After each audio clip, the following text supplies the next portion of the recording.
इस वक्त हमारे साथ फोन लाइन पर रांची के सीनियर जर्नलिस्ट विनय कुमार जी हैं। उनसे जानेंगे रविंद्र राय को जो डैमेज कंट्रोल किया गया है, उन्हें एक बड़ी रिस्पॉन्सिबिलिटी दी गई है, उसके पीछे की इनसाइड स्टोरी क्या है। दरअसल अब से थोड़ी देर पहले खबर आई है कि राष्ट्रीय अध्यक्ष जो जेपी नड्डा हैं, उन्होंने रविंद्र राय को, जो कि पूर्व प्रदेश अध्यक्ष हैं, उनको झारखंड का कार्यकारी अध्यक्ष नियुक्त किया है। विनय सर, क्या है इसकी इनसाइड स्टोरी?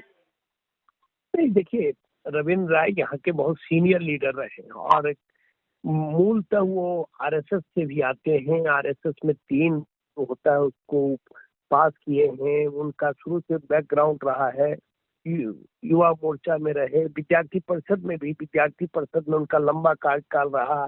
झारखंड निर्माण के समय वो मंत्री बने थे 2000 में, बाबूलाल की पहली सरकार में। और बड़े संघर्षशील नेता हैं।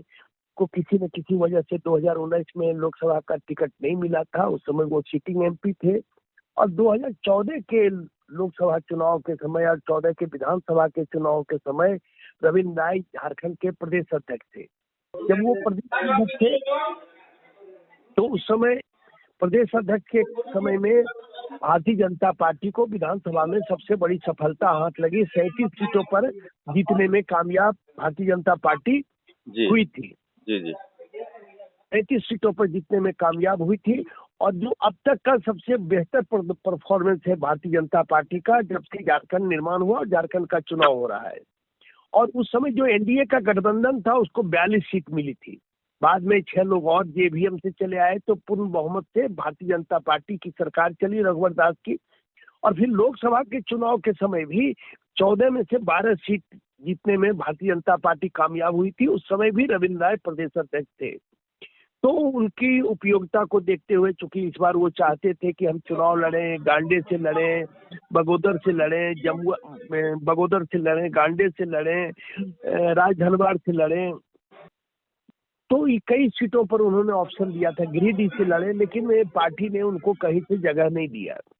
पैसे में उनकी नाराजगी थी, तो उनकी नाराजगी जानने के बाद हेमंत बिस्वा शर्मा और शिवराज सिंह चौहान उनके घर पर आए और उनसे सारी बात की। इन लोगों ने कहा कि आज जो लोग कह रहे हैं हमें कि भाई अगर रविंद्र राय को नहीं मिलाया जाएगा, उनकी नाराजगी दूर नहीं की जाएगी, तो पार्टी को नुकसान होगा। वही लोग पहले आपकी बात नहीं कर रहे थे, आपके बारे में नहीं बता रहे थे जी। तो सारी बात बताई और किस तरह से सीटों का बंटवारा हुआ था उस समय 14 में, कैसे किस तरह से सीट कहां से किस उम्मीदवार को दिया गया, सारी बात उन्होंने विस्तार से बताई। क्योंकि दोनों बहुत वरिष्ठ नेता हैं, दोनों चुनावी राजनीति के विशेषज्ञ हैं, शिवराज सिंह चौहान और हिमंता बिस्वा शर्मा। इन दोनों को लगा कि भाई ये बहुत पोटेंशियल के नेता है, इनको मान सम्मान मिलना चाहिए।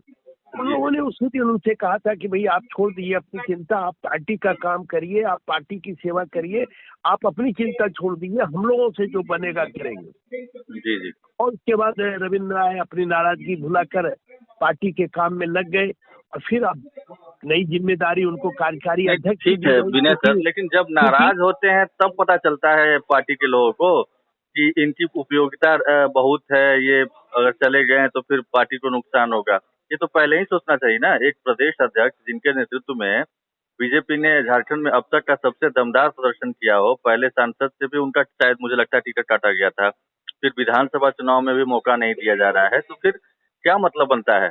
यही वजह है कि कई सारे लोगों ने इस बार खास तौर पर बगावती तेवर अपना लिए हैं विनय सर। नहीं, देखिए, चुनाव में क्या होता है कि चुनाव में बहुत चीजों का देखा जाता है। हो सकता है कि पार्टी इनको और बड़ी जिम्मेदारी दे, क्योंकि पार्टी महत्वपूर्ण होता है। और एक बड़े नेता थे बिहार में, रामविलास पासवान, कहते थे पार्टी तो मां समान होती है। अगर पार्टी ने रविंद्र राय को प्रदेश अध्यक्ष बनाया, पार्टी ने एमएलए एमपी मंत्री बनाया, तो पार्टी महत्वपूर्ण होती है।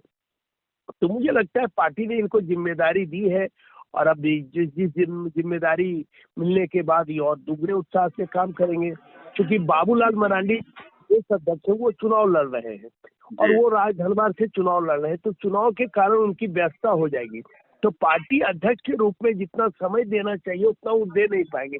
इसलिए भी कार्यकारी अध्यक्ष की आवश्यकता पड़ी है और इसलिए कार्यकारी अध्यक्ष की जिम्मेदारी इनको दी गई है। क्योंकि चुनाव का संचालन बेहतर ढंग से करें, चुनाव और वही बेहतर ढंग से 2014 वाला परफॉर्मेंस दोहराया जाए, शायद यही अपेक्षा होगी कि आप स्ट्रेटेजिकल बेहद मजबूत रहे उस समय। एक जानकारी सामने आ रही है कि रविंद्र राय के बेहद करीबी हैं जिन्होंने धनवार से नामांकन किया है, तो क्या अब उम्मीद की जाए कि उनकी नामांकन वापसी हो जाएगी? अब नामांकन वापसी होगी या नहीं, लेकिन रविंद्र राय का उस क्षेत्र में प्रभाव है और वो जो जिस वोट पर वो निर्दलीय उम्मीदवार है उस पर वोट पर रविंद्र राय का भी प्रभाव है।